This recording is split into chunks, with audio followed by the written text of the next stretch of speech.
大家好，我是汤圆。今天要给大家讲一个发生在1975年大阪府的事件。1975年8月23日凌晨，大阪府请屋川警署接到报警，一个女人用微弱的声音说，家里有人侵入，让他们赶快过去。警方立即出警去了女人家，赶到时发现门口被锁住了，于是借了邻居家的阳台翻了过去，从窗子进到了家中。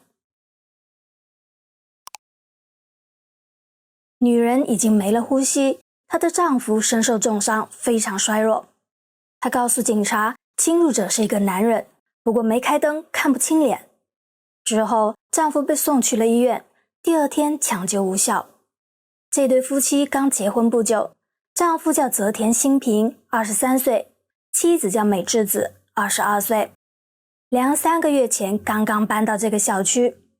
小区位于请屋川市的三井之丘，距离最近的巴士站走路6分钟，到地铁站要乘坐10分钟的巴士。从美智子母亲那里了解到，夫妻俩租下这里的原因是因为房子不仅宽敞，而且租金还比同等规格的房子便宜很多。房子本来是房东买来自己租的，但因为工作调动要去外地，所以把房子租出去赚点钱。签完租房合同后，房东给了他们3把钥匙，夫妻2人1人1把，还有1把给了美智子的母亲。因为夫妻俩工作很忙，母亲常常过来帮他们做家务，3人的钥匙都没有弄丢过。平时夫妻俩回家后都会将钥匙放在电视机上，他们最大的梦想就是通过努力买一套属于自己的房子。可没想到才搬进来3个月就遭遇了不幸。在泽田家门口的入口处，警方发现了一把他家的钥匙，应该是男子作案后锁上门，然后从门的投递口扔进来的。这么做的目的也许是想扰乱警方的调查，又或许是想拖延被发现的时间。日本很多房子的门口下方都有一个这样的投递口，内侧是一个信箱，方便接收报纸和信件等。警察对附近的邻居进行了走访，询问他们最近是否看见可疑的人物。一位邻居说，事发那天的凌晨3点左右，因为雨声太大睡不着，所以看了一下窗外，发现有一个戴着鸭舌帽的男子在泽田家门口走来走去的，行为十分奇怪。另外，泽田家的门锁完好，阳台和窗户都没有闯入的痕迹，所以男子应该是直接从门口进来的。而且夫妇俩的钱包都还在，男子不为财，难道是因为怨恨吗？美智子结婚前是一家烟草店的店员，因为长相甜美，给很多客人都留下了深刻的印象。而新平是附近一家公司的职员，因为喜欢美智子，经常光顾这家店，两人也就慢慢熟悉了起来。新平为人善良，做事认真，所以美智子对他的印象很好。两人交往一段时间后就结婚了。警方对他们的同事、朋友还有烟草店的常客都进行了调查，但都没有任何线索。警方怀疑会不会是美智子的前男友或者追求者的报复呢？于是又去找了美智子的母亲了解情况，但母亲说女儿的性格比较内向，新平是她的第一个男朋友。没有新发现，警察正打算回去。离开前，他们突然想起了钥匙的事，于是跟母亲说想看看她的那把钥匙。通过对比，警察发现这把钥匙的厂家和其他2把的不一样，是后配的。一般来说，房东给租客的钥匙都要是原配的才是。但母亲说钥匙他们没有弄丢过，3把都是房东给他们的。难道这个戴鸭舌帽的男子是房东？为了弄清楚事情的原委，警察去了房东家。原来去年夏天的一个晚上，房东和朋友去喝酒，回来路上不慎把交通卡的卡套弄丢了，里面有信用卡、身份证明还有钥匙等物品，全都没了。那天他坐了电车又打了出租车回家，所以他也不知道丢在哪了。第二天他去警局备了案，还去配了一把新的钥匙，但卡套一直没有被找到。不久他的信用卡就被盗刷了100多万，用来买了20多块手表。警方对事情做了核实，房东确实没有说谎。那么这个捡到卡套的人应该就是作案人了。一般盗刷信用卡的人都会想办法把商品当掉，所以警方对当地的当铺展开了调查。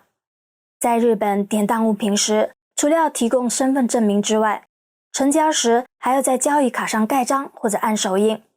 如果能找到指纹，应该很快就能破案了。果然，男子把手表分散典当了。他很狡猾，在提供身份证明时，他使用了房东的身份，按手印时还故意按得很模糊，根本无法识别。警方很生气，因为这种人有前科的几率非常大。他们没有放弃，又接着调查了其他家。功夫不负有心人，终于在一家当铺发现了一枚清晰的指纹。这张交易卡上一共按了3个手印。因为这家当铺的老板是一个特别敬业的人，开店多年，对业务从不马虎，看到不鲜明的手印，他都会让客人重新按到清晰为止。那天男子按了2个都模糊不清，所以老板又让他按了第3个。经过指纹对比，警方锁定了一名叫渡边健一的男子。渡边健一39岁，是一名出租车司机，之前就因盗刷信用卡多次被捕。警察查阅了他在出租车公司的出勤记录，发现他在房东弄丢卡套那晚，在房东乘坐出租车的地方接了乘客，而且目的地也吻合，所以房东的卡套肯定是掉在他车上了。1975年12月7日，警方以盗用信用卡罪逮捕了渡边，打算顺藤摸瓜。但渡边十分狡猾，而且是惯犯，对警察的审问早就习惯了，所以态度十分嚣张。他承认信用卡是他刷的，但钥匙什么的他没见过。那晚他从卡套里拿了信用卡和身份证之后，就把卡套扔了。而且事发时他在公司的休息室喝了不少酒，睡着了，什么也不知道。就在警方对渡边束手无策时，警署接到了一个举报电话。打电话的是名出租车司机，也是渡边的同事。他说事发那天，渡边乘他的车去了泽田所住的那个小区。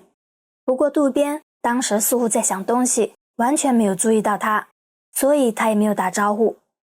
有了同事的证词，渡边百口莫辩，终于承认了自己的罪行。原来渡边在捡到房东的卡套后，知道了房东上班的公司和家的地址，而且房东所在的公司是一个大公司，他觉得房东家里应该有钱，于是开始调查房东家的家庭状况。他发现房东家里有2个女人和3个男人，房东和2个儿子。不过当时他还没有那么缺钱，所以想着钥匙留着以后用。之前渡边还是挺努力工作的，可不知道什么时候起，他开始瞄上了失业保险金，想不劳而获，并通过作假获得了32万日币。不过不久后被查出来，被要求返还，但渡边早就把钱花光了。而且他当时有个情人也经常问他要钱花，不给就又哭又闹的。焦头烂额之际，他想到了房东的那把钥匙，于是心里有了一个可怕的计划。他想到房东家有3个男人，自己可能会处于弱势，所以选择了斧子。1975年8月23日晚上，天空下着大雨，渡边觉得这是一个好机会，于是戴上帽子，拿上手套和工具，来到了房东家。可是他不知道，房东因为工作调动，把房子租给了泽田夫妻。当他来到房东家门口时，发现门牌已经换了。他以为自己走错楼了，所以在走廊上来来回回的确认了好几次。也是这时，邻居被大雨吵醒，看向了窗外，正好看到了他的身影。不过来都来了，不管是谁家，他也要进去。他想先用钥匙试一下门，如果打开的话就进去，打不开就走。因为很多人家的门口都是带链条的，如果主人在里面扣上链条，一般很难侵入。没想到门打开了，这家人没有挂链条。于是渡边走了进去，开始翻找财物。丈夫听到异响来到了客厅，渡边从背后对他下了手，之后又对妻子下了手。夫妻俩重伤，但都还有一口气在。渡边问妻子存折在哪里，但妻子一直没有说。渡边还想趁机占有美智子，不过最后还是放弃了，继续去找存折。因为他一心想找存折，所以没注意到夫妻放在家里的钱包。找了许久也没有找到，渡边打算离开。离开前，他看到了电视上的钥匙，于是把其中一把放在了门口入口处，假装是从报纸投递口扔进来的样子，让人误以为是家里的人弄丢了钥匙，被坏人捡到潜入了家中，企图扰乱警方的调查。而他手中房东弄丢的那把则用来锁门，下楼后随意丢到了小区里。他觉得夫妻俩应该都没气了，被人发现也得过好一段时间。没想到妻子用仅剩的力气报了警。被捕后，渡边人觉得自己没有做错，错的是泽田夫妇。谁让他们没有挂链条，不然我也不会进去了，是他们自己不好。1977年，渡边健一被判极刑。1988年6月16日已执行。这起事件一经媒体报道，就在社会上引起了很大的轰动。因为很多人都有过弄丢钥匙的经验，可谁也没有想到弄丢一把钥匙，后果会如此严重。如今事件已经过去了40多年，大家的防范意识也越来越高了。一般在日本租房时，好心的房东会帮租客换上新锁，但因为换个锁的价格并不便宜，所以大多数都是租客自己换。普通的门锁大概在2万日币左右。不管怎么样，为了自身安全，还是建议大家在租房时确认一下是否换了新锁。那么今天的案件就跟大家分享到这，大家对此案件都有什么看法呢？欢迎留言告诉我，也希望大家多多注意安全，在不在家都要锁好门窗哦。我是汤圆，我们下期见。